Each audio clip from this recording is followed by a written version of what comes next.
शरारती बंदर। एक समय की बात है जब शहर से थोड़ी दूर में एक मंदिर बनाया जा रहा था।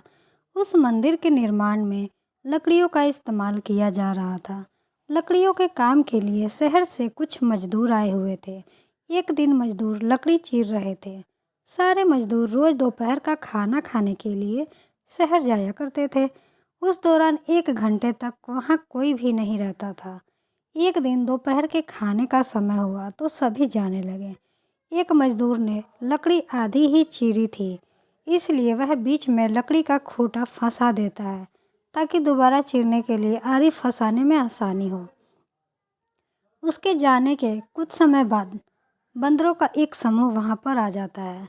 उस समूह में एक शरारती बंदर था जो वहाँ पड़ी चीज़ों को उल्टा पुल्टा करने लगा। बंदरों के सरदार ने सभी को वहाँ रखी चीज़ों को छेड़ने से मना किया।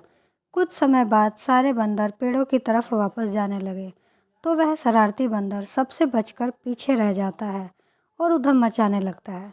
शरारत करते करते उसकी नज़र उस अधचिरे लकड़ी पर पड़ती है जिस पर मजदूर ने लकड़ी का खूंटा लगाया था।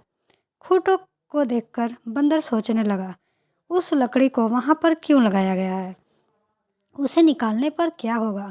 फिर वह उस खूंटे को बाहर निकालने के लिए खींचने लगता है।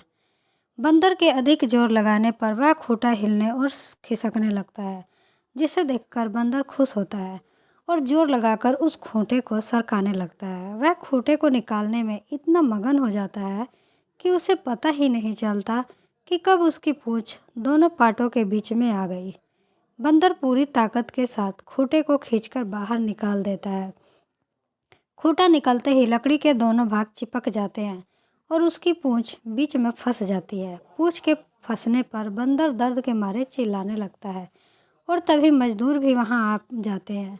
उन्हें देखकर बंदर भागने के लिए जोर लगाता है तो पूंछ टूट जाती है।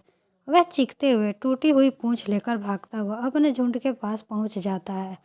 वहां पहुंचते ही सभी बंदर उसकी टूटी हुई पूंछ को देखकर हंसने लगते हैं। कहानी से सीख। इस कहानी से हमें यह सीख मिलती है कि हमें न तो दूसरों की चीज़ों के साथ छेड़छाड़ करनी चाहिए और न ही उनके काम में दखल अंदाजी करनी चाहिए।